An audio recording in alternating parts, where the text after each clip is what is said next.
Hey, group leaders, thanks so much for joining us today. It is good to see you again. We actually just had a group training this past weekend, and we had close to 50 of you. It was just an amazing time just to get re-engaged and rethink what our groups are all about. In the very near future, we're going to have links for every one of those teachings, so you can go back if you weren't there. You can go back and view those. I just want to make sure that you are a part of that. One of the presenters that we had this weekend was Carrie, and she talked about 6 skills that we should have as leaders as we're leading our groups. And it was just really good. And with Carrie here, we just want to go a little deeper on maybe one of those. Of those 6 skills, Carrie, which one would you want to emphasize to our leaders today? Hmm. I think of the 6 active listening skills that we went over, maybe empathizing. But as we have a conversation, Troy, it's funny, like these skills, we kind of think of them as being prescriptive. Like Yeah. if I have this conversation, this skill is going to come up, or here I'm going to do this. And really, you're flowing with the conversation. So they're So tools in the toolbox you just pull out when you need them. exactly, It's not yeah. like you're going to So use. I'm going to use the screwdriver for this conversation today. I Yeah. must use empathy right now. It's not a Yes. bingo card. Is that what you're saying? Yeah, maybe not. No. So why don't you tell me, how was your weekend?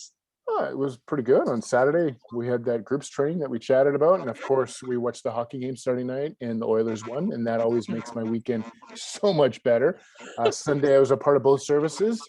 And then Sunday afternoon, we walked with our family. It was an enjoyable time with the dog in the dog park and got wet and muddy. But it was just fun to be outside and hang out together. Wow, sounds like you had a weekend that was filled with both some work stuff and some fun stuff. And when you get to enjoy the Oilers, that's just something that is really exciting, especially when they actually win. When So, they win, yes, yeah. yes. When they win, it is important for And what was my that for my like to, emotional health. right? And what was that like for you to be able to go for a walk with your family on Sunday? Oh, it's actually been a practice for us. We just really look forward to it. With just picking different families to head out with, and just catching up with them. And it's kind of our mental break during COVID, where you don't have to. They're saying get outside and hang out with people outside, and we're taking advantage of that. So it's really been helpful for sure. Um, Wow, so you really incorporated that into the rhythm of your life, like getting together with different people, being outside, yeah, enjoying nature with one another. yeah. So are you using some of the skills you just taught us this weekend, Carrie? Are you? Yeah, right? Yeah, tell me So, tell me what one you've used here.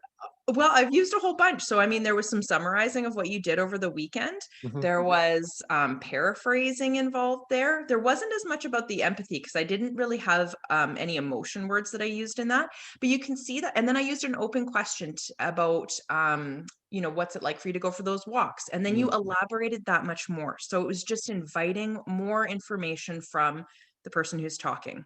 So Mm. there just kind of gives you a little sense of some of the tools that I talked about on the weekend. And hopefully we're going to have this video out to you soon, the recording of our training, so that you can either check it out again or check it out for the first time. Thanks Yep. for joining us today. We'll see you later. Bye-bye.